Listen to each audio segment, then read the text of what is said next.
سێکیژی دەستڕەنگینی شاری کەلار لە شوێنێکی گشتی و قەرەباڵغدا چەندین کاری دەستیان نمایش کردووە.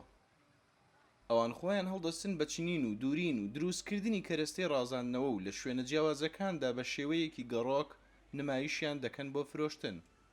ئێمە هەفتانە یان لە کاتی بۆنەکانە لێرێ کارەکانمان عەرزەکەین، هەم بۆ پیشاندانی کارەکانمان هەم بۆ فرۆشتنی کارەکان بە بازاڕیکردنێک و دەستکەوتنی مادەیەک بۆ خۆمان. وڵا ڕاستی ئێمە خۆمان بە گروپ ئیشەکەین، بە تاک ئیشەکەین، بە تاک ئیساوەسا لەگەڵام دووسێ هاوڕێم پێکەوەین، ئیتر لە هەر جێگای شوێنە بزانین بۆمان ئەگونجێ ئەتوانین ئەڕۆن بەشداریەکەین.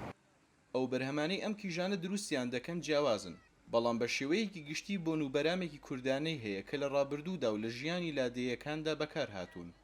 ئیشەکانی ئێمە بریتێ لە بابەتی یافرەتانە، نێزاریشەیە گەنجانی تایە، کوڕانی تایە، پێکاتەوە لە مولانکە و دەستبەن و بابەتی یافرەتان کڵاو و مێخەک و کۆڵوانە و ئەو بابەتان. ڕاستی ئیشەکانی تۆزە قورسە بێ وریابێت و هەنێک جاریشەیە ئێستا ماوەی ئاسانکاری زۆر کراوە بۆی قاڵب هەیە ئەتوانیان بە دەستش بیکەی، ئەم تر جوانکاری بکە ڕەنگی بۆ دروستەکرێ ئەو لەو بابەتانە.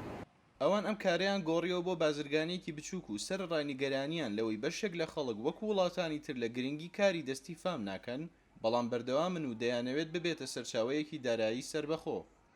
بەجێوی ژیان دابینەکە، بەڵام لە ئاست طموحانیە لە چاو وڵاتانی کەیانە، چونکە لە وڵاتەکەی ئێمە تا ئێستا بیرروڕای خەڵکی نەگەیشتێتەوە ئاسەی کە شتی کوردی، شتی دەستی کچانی خۆمان بەرز بنرخێنێ.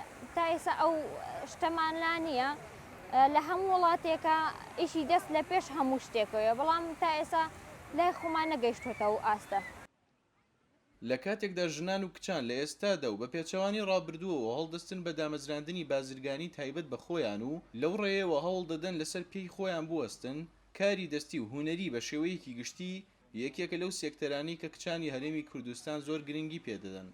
ڕێباز مەجید، دەنگی ئەمریکا، کەلار.